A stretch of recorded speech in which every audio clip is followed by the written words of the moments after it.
This is Sridhar Kadari, senior journalist, managing editor, విమిడియా news. భారత ప్రభుత్వానికి tax చెల్లిస్తూ ట్యాక్స్ పేయర్ గా ఈ దేశ అభివృద్ధిలో భాగస్వామ్యం కావడం ఎలాంటి ఆనందాన్ని, సంతోషాన్ని ఇస్తుంది, great Indian tax payer award పొందడం ఎలాంటి ఆనందాన్ని, సంతోషాన్ని ఇస్తుంది అనేది Ricetech machineries India private limited chairman T R Bhanuprakash Reddy గారు ఉన్నారు. ఆయన అడిగి మరిన్ని వివరాలు తెలుసుకుందాం.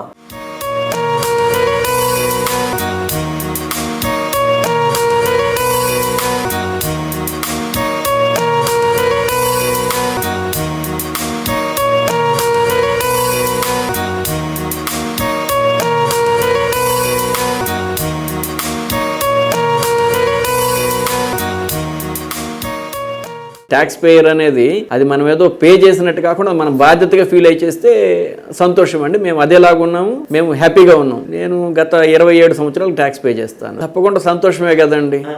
మనం ట్యాక్స్ పే చేయడం వల్ల అంటే ఇప్పుడు కొంతమంది పేదోళ్ళు భోజనాలు వెళ్ళొచ్చు, గవర్నమెంట్ వివిధ రకాల స్కీమ్స్ పెడుతుంది. ఇవన్నీ ట్యాక్స్ పేయర్స్ నుంచి డబ్బులు వస్తూ ఉంటాయి, రోడ్లు వేస్తారు, సహకారాలు, సేవలు. ఆ సేవల్లో ఒక్కోసారి మనం కూడా ఆ సేవలను అందుకుంటాం. రోడ్డు వేస్తామంటే మనం డబ్బులు కట్టినారంటే వేరే వాళ్ళకే కాదు కదా, మనం కూడా నడుస్తాను అదే రోడ్డు మీద. సో మనకు కూడా గవర్నమెంట్ సపోర్ట్ చేస్తూ అన్నట్టే కదా. చాలా గొప్పగా అనిపిస్తుంది అండి. మనం ట్యాక్స్ చేసింది మనిషి అంటే గవర్నమెంట్ కానీ పబ్లిక్ కానీ గుర్తించారు, ట్యాక్స్ పే చేస్తున్నారంటే మనకి ఇంకొద్ది ఎక్కువ పే చేసి ఇంకొద్దిగా మనం ముందుకెళ్ళాలి, దేశాన్ని ఇంకొద్దిగా ముందుకు తీసుకెళ్లడంలో సహకరించాలి అనేలాగా అనిపిస్తుంది. అందరూ కూడా ట్యాక్స్ పే చేస్తే ఇప్పుడు ప్రపంచంలోనే అతి ఎక్కువ జనాభా ఉన్న దేశం మనది. అలా తీసుకున్నప్పుడు అందరూ ట్యాక్స్ పే చేస్తే అందరికన్నా ఎక్కువ ఫెసిలిటీ కూడా మనకే వస్తుంది. చైనా, అమెరికా అన్నింటిని కూడా మనం దాటిపోగలం అందరూ పే చేయడం స్టార్ట్ చేస్తే. పే చేయాలంటే ఏం లేదండి, పని చేస్తే పే చేయొచ్చు, పని చేయాలి.